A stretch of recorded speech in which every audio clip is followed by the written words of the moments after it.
Good afternoon and welcome to Unboxed Lunch. Before we get started, please know that this event is being recorded.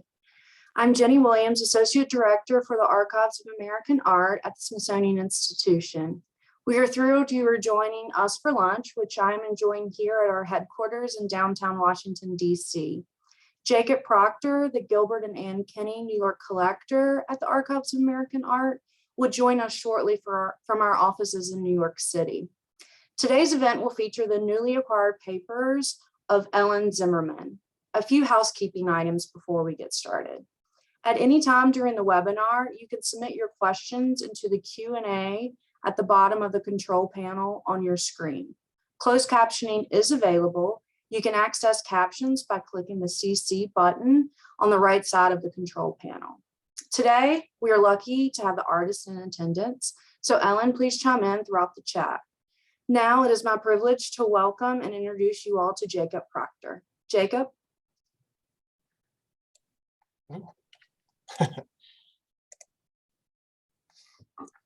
Hi, thank you, Jenny, and welcome everyone, and welcome Elyn. I'm Jacob Proctor. I'm here in our New York offices, and I am excited to share the Elyn Zimmerman papers with everyone.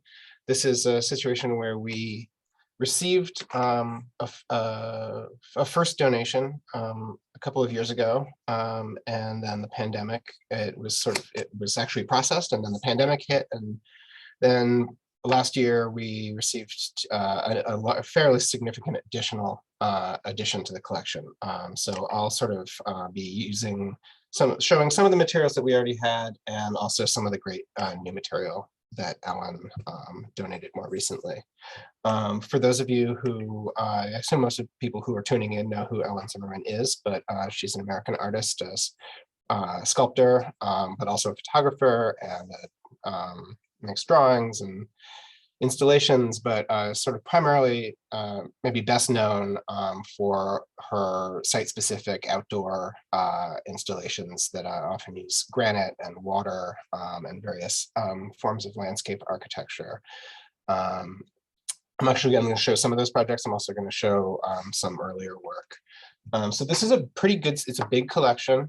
There's a lot of oversized material that I can't really share with you today. Because of the nature of the projects, there's a lot of sort of architecturally, or not architecturally scaled, but things on the scale of like an architectural plan or a blueprint. So there's a lot of that material that researchers can get into, but I'm just going to be showing some smaller scale things today. So here we've got, there's a lot of correspondence. There's 4 boxes of correspondence dating back to the very early 1970s. Elyn finished her MFA at UCLA in 1972, and it goes, and that's sort of when things start. And it really is very comprehensive collection throughout, which is really amazing to have. It's one of the most well organized artist archives that I've ever encountered.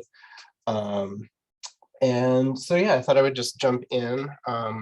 It's always nice to have correspondence. I mean, there's a lot of personal correspondence and correspondence with, personal and professional correspondence, but it's always nice for me to come across notes from people that I know. So I pulled out this early one, which is a kind of aerogram. I don't know if you remember what these things were. Like a sort of proto-email from Christopher Williams. And it's really funny because it's clear he's about to start his last year at Cal Arts. And he's typing on this, I guess his typewriter didn't have a W key. So he had to write in all the W's, which I thought was funny. And it's just this kind of like, I'm washing dishes, I'm getting a lot of work done, thinking about maybe applying to the Whitney program. And it's just like, it's the kind of thing that it's very human and kind of wonderful.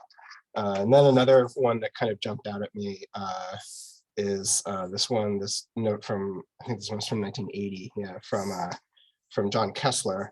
And it says, I guess, what of the black hole of Lake Placid? I guess maybe she was, either one of the two of them was upstate. Says, getting into the Whitney program was a cinch compared to finding a place to live. Lately has been door to door in the Flower District. Happy new decade, take care, I'll be in touch. And then it says red strings over basketball court. And there's this kind of cool drawing included of some red strings on top of a basketball court. And so I always like these kind of correspondence slash sort of little artwork kind of combination things that we find. Let's switch my video back. There are also, and you know, people, I can't necessarily see the Q&A while I'm doing this. So if you have questions, Jenny will sort of interrupt me to ask them. But you know, there's a lot of great stuff, and for me, some of the big discoveries were in early work that I didn't know as well. It's also that I started looking through things chronologically. But this is, where is it? Here we go. This is a really cool project called Monarch's Trough, which is I believe it's the first time that she got an opportunity to work outdoors. So it's a really pivotal show is at a place called Art Park in upstate New York. And we have, you know, here's some photographs of it being installed. There's also some you know, a whole little envelope of Polaroids. That's a picture of Elyn herself, correct? Those are all yes, her? correct. This is Elyn herself digging and raking this trench. And she has, you know, here's the piece partway along the way. Here's some more sort of 8x10s of it being dug. Some more. There's like the site, and then this always happens whenever there's a blank sheet for some reason. So I'm going to switch back, and then I'll switch back, and I'll refocus. But I really loved this, given how ambitious a lot of the later projects have been. I love this sort of note saying, during the first week at Art Park, I ran about in a panic. Panicked and distressed over problems of getting permission to use a particular site, locating tools, meeting interns, settling into a living situation, and realizing inescapably that I had proposed to do an installation piece on a scale that required construction skills and experience that I did not possess. So it's just a really kind of wonderful, very honest, and also, you know, it's just interesting to see for someone who is well known for executing like very complex projects with lots and lots of different people involved, and construction drawings and engineering and fabrication. It's just, I really loved coming across this like really early foray into some of that. There's also, this is just like a very small scale sort of sketch. And there are oversized drawings for this project that are they're just too big to show. You know, they're like 3 feet by 4 feet, or no, some 2 feet by 3 feet. They're big drawings. There's also some nice correspondence with the curator. This is like basically saying, I'll plan to pick you up at the Executive Motor Inn in Buffalo around 9 a.m. on Thursday, 3/16. Disaster phone numbers. This is like, of course, all the stuff that now we just send over email or by text message. But it's amazing that that she kept all of this stuff. One thing that the original collection didn't have is much in the way of documentation of the finished project, but happily for us, the edition that we received more recently it's consisted of about 7 boxes of binders of photo documentation of all of her work going back to the very beginning. And so this is really This is really a fantastic addition. So here now we have, and these have not been processed yet. We have Monarch's Trough. And so there's a bunch of, there are a couple of sheets of slides, which I will set aside. And then we also now wonderfully have all of these great views of the installation. And so here you can see it as it's done. And on the back of many of them, maybe not that one, it sort of says what it is, what direction you're looking often. Oh yeah. I'm trying to find one that's, oh yeah, here's, so saying like looking north, which is always very helpful. My video Your camera went fuzzy a There we little. go. There we go. Thanks. So it's a really nice, I mean, really with the new edition, this is a really wonderfully complete collection. And there's also mixed into the correspondence from 1978 and 70, you would find a lot of discussion with various people, various friends, sort of talking about this project that's underway. So someone who was researching it would of course want to kind of cross-reference between the different parts of the collection. There also are, I said there's a lot of oversized material. This is one that was in the new, that we just received, that is a little bit more on the manageable side and is very cool. It's also for a project that we didn't really have much in the way of visual documentation before. There's a piece from 1978 called Displacement, which is a kind of video installation.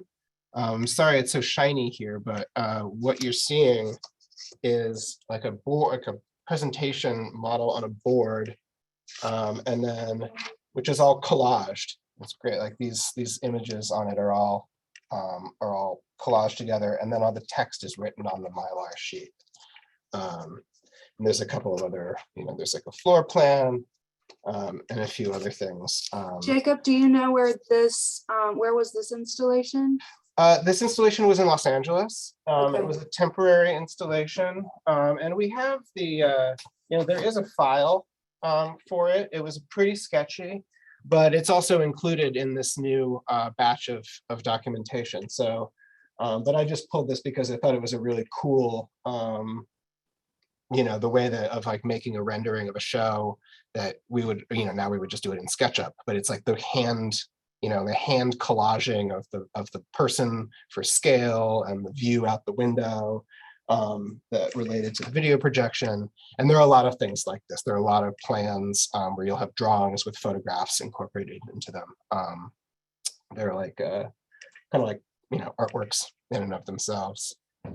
Another project that a little more recent that was in the news quite a lot last year is a really major piece called Marabar. And this is actually, this has two folders of documentation about this project. And this was a project at the, that was commissioned by the National Geographic Society, where she designed the sort of plaza and this is here in Washington, D.C. This is in Washington, D.C., and where she designed the plaza and the sculpture and the fountain or the pool, reflecting pool in the plaza. And it was in the news recently because they're expanding their building, and so they're gonna relocate this piece. There was a great hue and cry of support from the sort of the art community.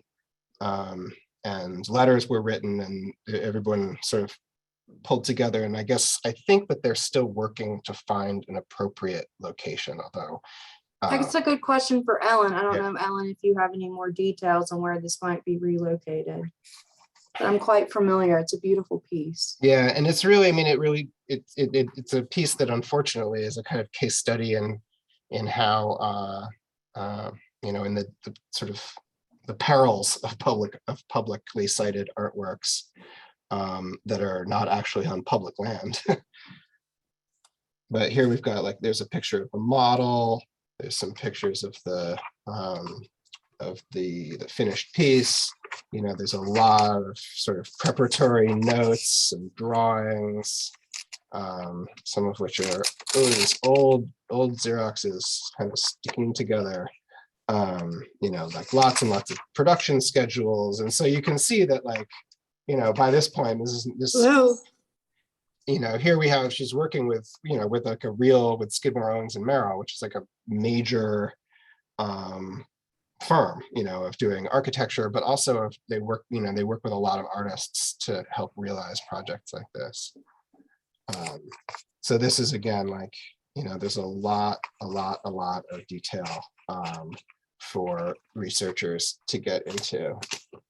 And this is a project where in addition to the quite significant amount of detail that we already had in the files, where, you know, now we also, Maribor has its own binder of photo documents. So now it's really comprehensive, with lots and lots of slides and, you know, photos of the, you know, sort of more professional photos of the model. Liza chimed in, and she submitted an article, and she says that she thinks that it's going to American University. Yeah, I remember that. I just wasn't sure if they had actually found a site, but maybe we can figure that out. I saw Ellen had raised her hand. I don't know. Yeah, and I apologize, Alan, that technical. Yeah, not exactly sure how to how, you know, we could allow, I don't know if I'm able to allow you to speak, but if you could type a note into the chat box. Yeah, so, and then there's lots of images of the piece installed, some with this kind of handy sort of explanations. I think there's a couple of color images in here as well. So it's really a piece that, even if it no longer lives in its original site, we certainly have a lot of documentation for scholars who are working on this project in the future.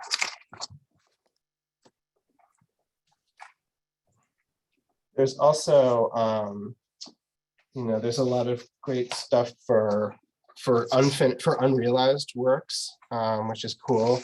It's of great interest to me because I'm thinking about this topic a lot lately. Jacob, Ellen says that the site is at AU, American University, and that it will have a different form and a new title. Oh, great. And then we do have a question as you're pulling out the additional information. Is there any correspondence with Kirk Vanadu? With who? Kirk Kirk Barnadow. Yes, yeah. There's a lot, actually. Sorry, I mispronounced that. Yeah, there's a lot of correspondence with Kirk Barnadow, who, for those who don't know, was her husband, and was a very prominent art historian and curator who was for a long time the chief curator of painting and sculpture at MoMA, and then became a professor at the Institute for Advanced Study in Princeton, and very sadly and tragically died quite young at, I think, 57, which was a huge loss to the art world. But yeah, there's a lot, especially in the late 70s, he was in Europe doing research, and she was in the US, and there are just pages and pages and pages of letters. It's really amazing. It's like, if researchers about Kirk Barnadow had any question about what was on his mind in 1978, this is the place. So it's really nice. And then, of course, when she moves to New York, then there isn't so much because they're living together. But there's a lot from when they were bi-coastal or bi-continental. Oh, that's lovely. That's great. One important documents to have. Yeah, I mean, one thing that I thought was also really cool was I hadn't realized this about Zimmerman's work before kind of looking at these papers, and a lot of things about unrealized projects is like that she was very interested in like experimental film in the early 70s, which happens to also be my area of research interest. So I was really excited to come across this project for, I believe, an unrealized film project, but it's a quite nice proposal. It's got a lot of detail. It's got sort of, it has drawings and plans and descriptions of the project, sort of technical needs. It's a real, I mean, it has like essentially a script. And then there's kind of more, there's some like sketchier stuff. There's some of it is a little bit fragile. Whoops. Jacob, yeah, we went a little. I see that somehow technical. You did get Josh commended you on your overhead technical ability. So our colleagues. Yeah, but this is the fragile piece, this budget. Yep. But so this is really cool. I mean, I haven't even really gotten a chance to go through all of this, but because of working on so many sort of large scale commissions and also projects where there would be a number of artists who were invited to do something, and everybody would have to submit proposals. There are quite a number of really interesting proposals for projects that didn't actually end up being fabricated or being realized. And that's something that a lot of artist papers have, but this is a particularly good collection in terms of figuring out what about someone's practice through things that didn't actually end up in the world. So yeah, there's a lot of great stuff in here. Very detailed as well. Yeah, I mean it's a very, and for someone who studied photography and painting, it's very interesting that there's so much stuff about film and sculpture, which is really interesting.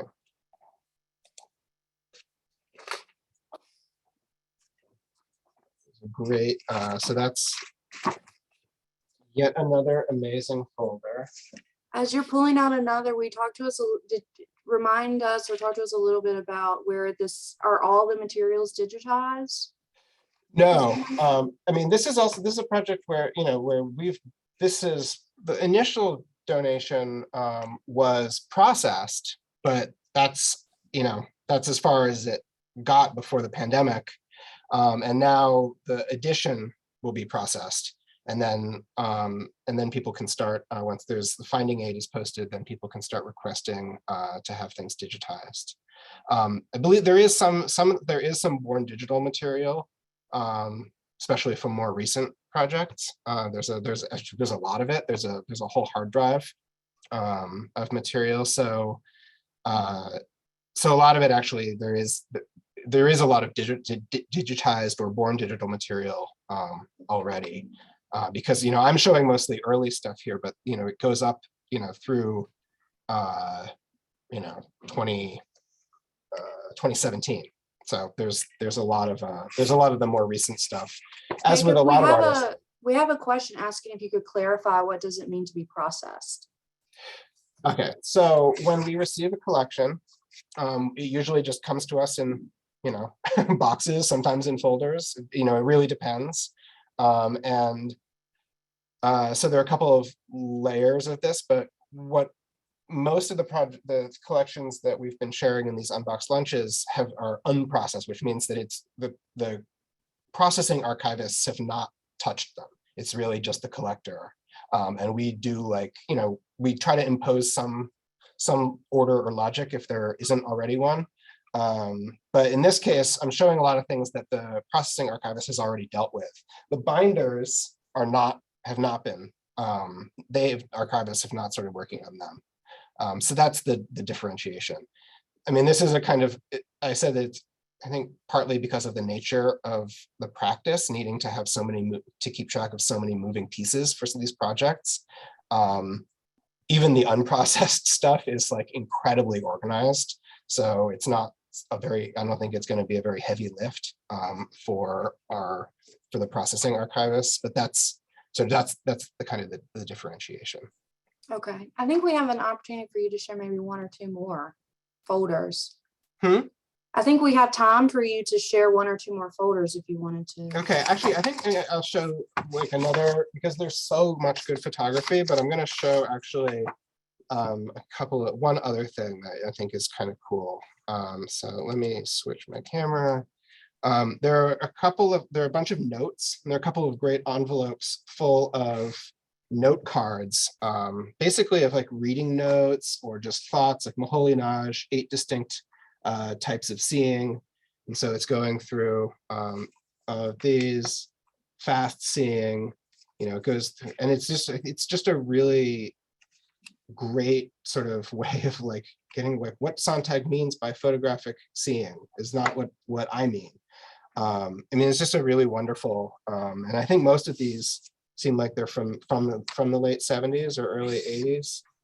But there's a couple of stacks of these note cards, which are a really great way to get sort of get a sense of how an artist is thinking and organizing their thoughts, which is a wonderful thing to have.